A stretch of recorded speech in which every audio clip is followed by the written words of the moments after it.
Hi, everyone, and welcome. My name is Kelly. I own Dogkind, and I specialize in confidence building for very fearful dogs.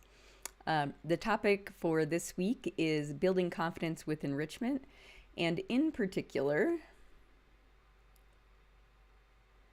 we're talking about today moving enrichment into challenging situations and trying to help our dogs become more confident in situations where right now they're a little bit scared. So, really briefly to review, what is confidence? We can think of it behaviorally as a side effect of a history of success. And by success, what I mean is repeated use of behavior to get good stuff. So repeated positive reinforcement for behavior. So the dog uses their behavior to get good things over and over again with a pretty low rate of failure. So very high rate of success. And in today's topic is in many contexts. We don't want our dogs just to be quote unquote confident like at home. We'd like them to be confident lots of places.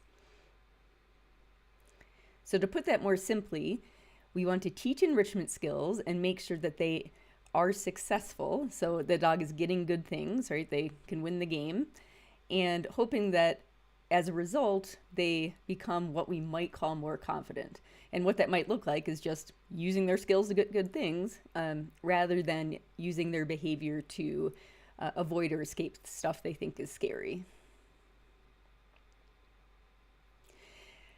Now, we want our dogs to have skills that work for them lots of places so that they have ways to get good things even in situations that currently are challenging for them.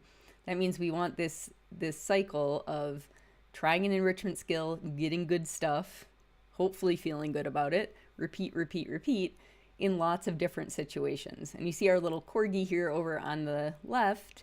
If we say that, well, let's pretend the skill we're working on, you might not think of this as an enrichment skill, but say the skill we're working on is balancing a ball on your head, and we teach it at home. We want them to also be able to do it to get a treat out in the yard, maybe at a cafe, maybe at the vet's office. So lots of different contexts.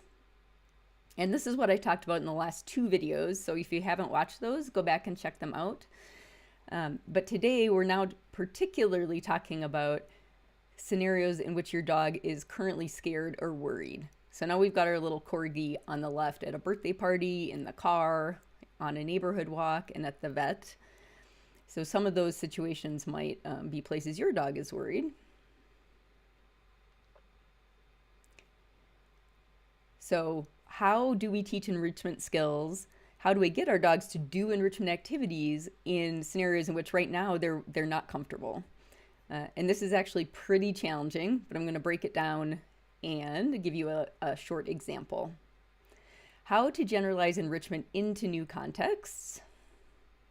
We talked about this again in the last couple of videos, so go back and check those out. But in general, we want to use props. Like in this photo here, little Buttercup has some yellow circles. Those are coasters that are a prop for her enrichment game, and her mom can pick those up and take them with her when teaching the enrichment game in new locations. So they're a generalization aid. So one, use props. They don't have to be coasters. They can be a food toy or whatever. And two, change the context in tiny steps. You may remember Randy from past videos and how many steps it took him to get to this place here in the photo where he's stepping just over the threshold of his safe space.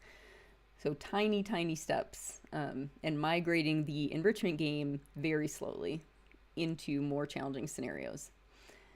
So that's sort of in general how to generalize, but let's talk now about challenging contexts in particular, like scary situations, how to move enrichment into these.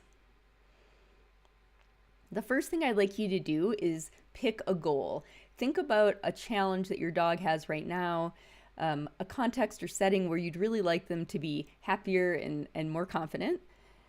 So think of what that is, and then, oh, here's an example really quick. The example I'll talk through and show video of is one of my student dogs, Sky. Her challenge at the moment, or one of her challenges, is becoming comfortable getting into a large stroller like the one in the photo here, because this can become a mobile safe space.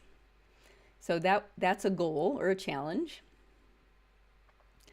Once you have in your mind what the challenges you would like to tackle with your sensitive dog, next you need to pick a starting point. And this is also tough and can take some trial and error. For Sky, we're going to start with the stroller pretty much collapsed, so it's the sides collapsed, so it's just a platform, and Mom out of the room. So let me show you what that looks like. You're going to see Sky here running to the stroller, and there's an enrichment chew up on that, some treats and a teepee roll. She jumps up onto it, grabs her little enrichment item, and runs for it. And I don't think that was actually the very first step, but that's an early step, right? The stroller, a toned down version of the stroller with the sides collapsed, and Mom nowhere nearby, because Mom being closer can be more difficult. So think about that goal you just picked for your dog, what challenge you'd like to work on, and where you would like them to enjoy enrichment, or right now they don't. And then just jot down like your first guess about, okay, what might my first step look like? Once you have a successful first step, and the first time you try it, it might not be successful. You might have to adjust several times. But once you do have a successful first step, your dog is happily playing the enrichment game in this slightly more challenging context. Now we're going to build on it. And you're going to build on it in small steps. In Sky's example, and I'll show you video of this, one next step might be, okay, we're going to put the sides of the stroller up, but we're going to move that teepee roll, the chew, to the front of the stroller so she doesn't have to jump all the way up into it. It is often helpful if you're increasing one type of difficulty, in this case going from the stroller totally collapsed to the sides being up. That was the increase in difficulty. It can be helpful to decrease difficulty in another piece of the puzzle. And in this case, instead of having the chew farther back onto the stroller so she has to jump all the way up onto it, putting a chew at the front of the stroller means that she only has to walk up to it and maybe put a front paw onto the stroller. Another step might be, okay, now that the stroller sides are up, if she can get the chew at the front of the stroller, let's put some enrichment game farther back, so she has to put more of her body into the stroller to get it. Then maybe we want to add Mom into the picture. But whatever you do when you start to build on that first step, just only make one change at a time that is more difficult, and possibly counter that with changing another aspect of the training in a way that makes it easier. It'll make it much more likely for your dog to continue to enjoy the game. So here is, you can see the enrichment chews on the stroller. Now you can see the sides of the stroller are up, and the little brown things are the teepee rolls. And so Sky will come in and grab one that's near the front. See, she doesn't have to jump all the way in. So that is one step. And then here's a next step where you see the snuffle mat toward the back of the stroller there. Mom's going to sprinkle treats into the snuffle mat. It's far enough back that Sky will have to jump into it, and then she's leaving the area. And that's an important part of the picture here. So this is actually part of a larger game of run around to all your snuffle mats and eat treats. So there she is getting her treats. So now she's all the way into the stroller with the sides of the stroller up. And then a later step, here sides of the stroller are up, but you see the snuffle mat's not in there. Mom, you can see sitting in the lower left. So now that Mom's in the picture, she's going to make it easier by tossing treats more toward the front of the stroller. So one thing was more difficult, Mom coming into the picture, so we're going to make the placement of the treats, or how far Sky has to get into the stroller, easier for her. And this is again part of actually another enrichment game that Sky really likes and plays in, has played many times in other contexts, which is chasing treats back and forth.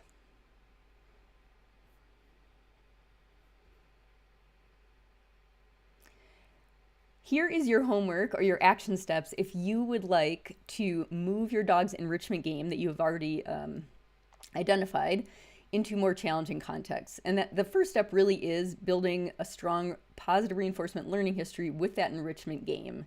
So if you've just identified what your dog loves, Don't try to move it right away into a new situation or a new context.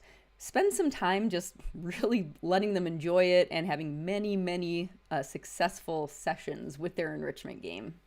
Once they have that, make your best guess about what the first step might be in moving that enrichment games from, I don't know, maybe their safe space to whatever, slightly out of their safe space, or whatever your goal is that you identified earlier. And then just try it and observe and adjust until you have something that is easy, that your dog can succeed at pretty much every time. That is just a teeny step sort of up in difficulty from where you started. So that is the goal. So don't go farther than that. This takes plenty of work to identify and get it right. Okay, folks, I hope this was helpful. Please do give this a try and let me know in the comments below the video if you try it, how it went. If you don't already have the free guide, Your Fearful Dog's First Enrichment Game, you can get it there at dogkindtraining.com/fun. Give it a try, let me know how it goes, and join me next week. On Tuesday, we will start talking about another aspect of enrichment and confidence building for your fearful dog. All right, have a wonderful Sunday, everybody.